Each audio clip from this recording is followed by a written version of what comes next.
বিসমিল্লাহির রহমানির রহিম। আমাদের অনলাইন শিক্ষা কার্যক্রমে মাধ্যমিক স্তরের পদার্থবিজ্ঞান অংশে আমরা পদার্থের অবস্থা ও চাপ এই অধ্যায়টি নিয়ে আলোচনা করছি। এটি একটি পর্যালোচনামূলক রিভিশন ক্লাস, পরীক্ষার প্রস্তুতির অংশ বলতে পারো। কাজেই এই অধ্যায়ের মূল টপিকসের পড়াগুলো খুবই আমি সাজায় দেওয়ার ইনশাল্লাহ চেষ্টা করব। আশা করি খুব মনোযোগ দিয়ে বিষয়গুলো দেখো এবং সেই পড়াগুলো সেভাবে আয়ত্ত করার জন্য যথাযথ চেষ্টা করবা। প্রথমে দেওয়া আছে চাপ। দৈনন্দিন জীবনে আমরা এই চাপ কথাটিকে নানা আঙ্গিকে ব্যাখ্যা করি। ফিজিক্সে পদার্থবিজ্ঞানে এই চাপ বিষয়টি কিন্তু আসলে ওই রকম ভাবে আসে না। আমাদের চাপ কথাটি আসে এরকম যে কোনো বস্তু বা কোনো সিস্টেম কারো ওপর কি পরিমাণ বল প্রয়োগ করছে, অর্থাৎ একক ক্ষেত্রে প্রযুক্ত যে বল, সেই বলটাই হলো তোমার চাপ। এই চাপ যদি তরলের অভ্যন্তরে হয় তাহলে হবে P = H ρg, আর যদি কোনো ভারী বস্তুর নিচে হয় তাহলে হবে P = F/A। বুঝতে পারছো কিনা? জি স্যার। আচ্ছা, এখন ঘনত্ব।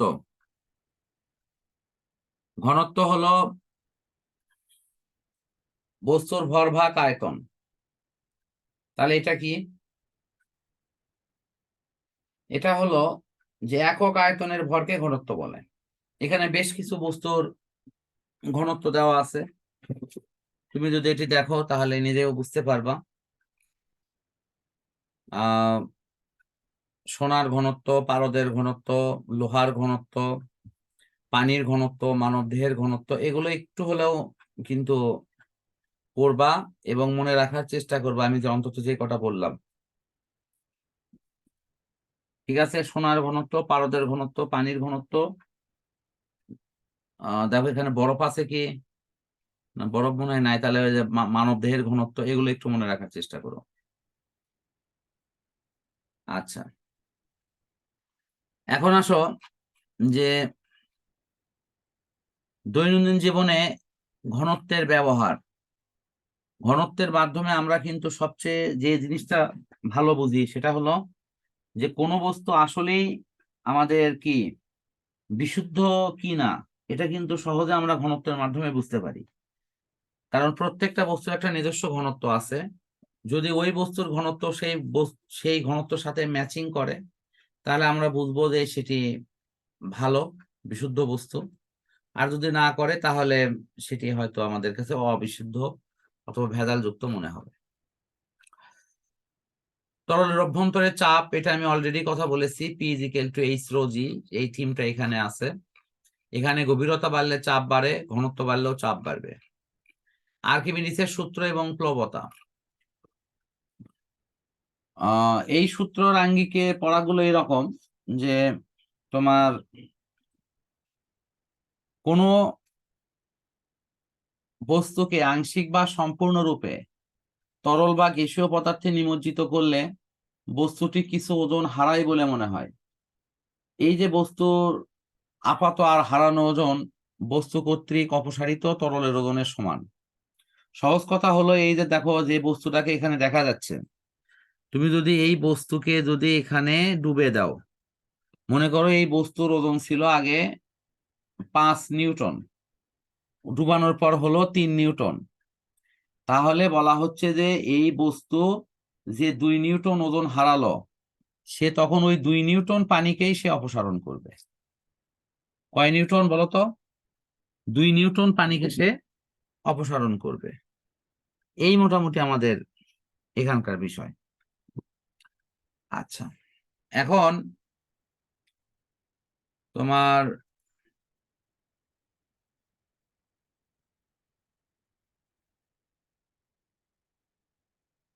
বস্তুর ডুবে যাওয়া, ভেসে থাকা। কোন বস্তু কেন ডোবে, কেন ভাসে? যদি কোনো বস্তুকে পানিতে মানে ফেলে দেওয়ার পর যদি ওই বস্তুর ওজন পানির প্লবতা, পানির যে ঊর্ধ্বমুখী বল সেটার চেয়ে বেশি হয়, তাহলে বস্তুটা ডুবে যাবে। আর যদি কম হয় তাহলে ভেসে থাকবে। বুঝতে পারছো কি আমি কি বললাম?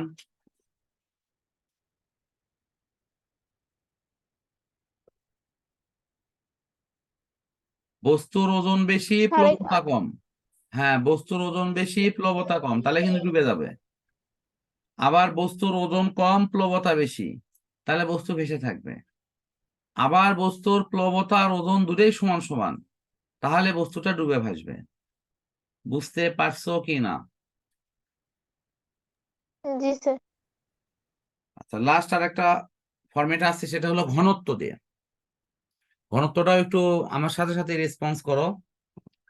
যদি বস্তুর ঘনত্ব বেশি হয় আর ওই তরলের ঘনত্ব কম হয়, তাহলে বস্তুটা কিন্তু তোমার ডুবে যাবে।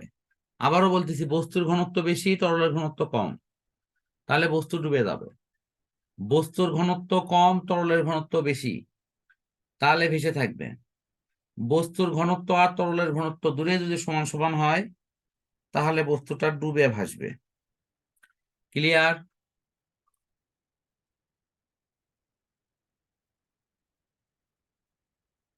ক্লিয়ার জি বুঝছো? স্যার। আচ্ছা, বুঝতে কোনো সমস্যা হচ্ছে কি? না স্যার।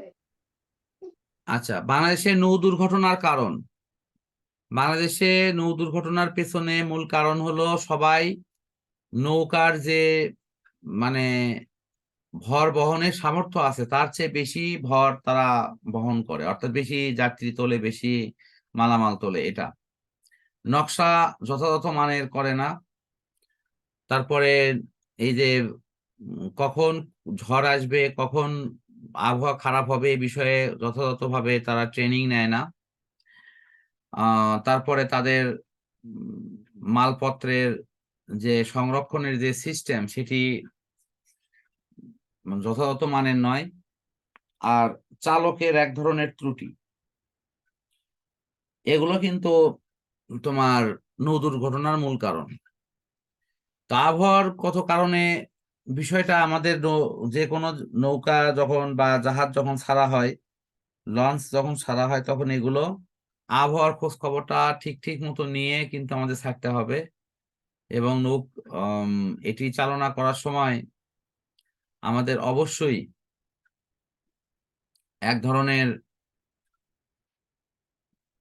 সতর্কতা অবলম্বন করা, যাতে করে সংঘর্ষে লিপ্ত না হয়, অথবা বহন ক্ষমতার চাইতে বেশি ওজন যাতে না ওঠে, সেই বিষয়গুলো আমাদের খেয়াল করা উচিত।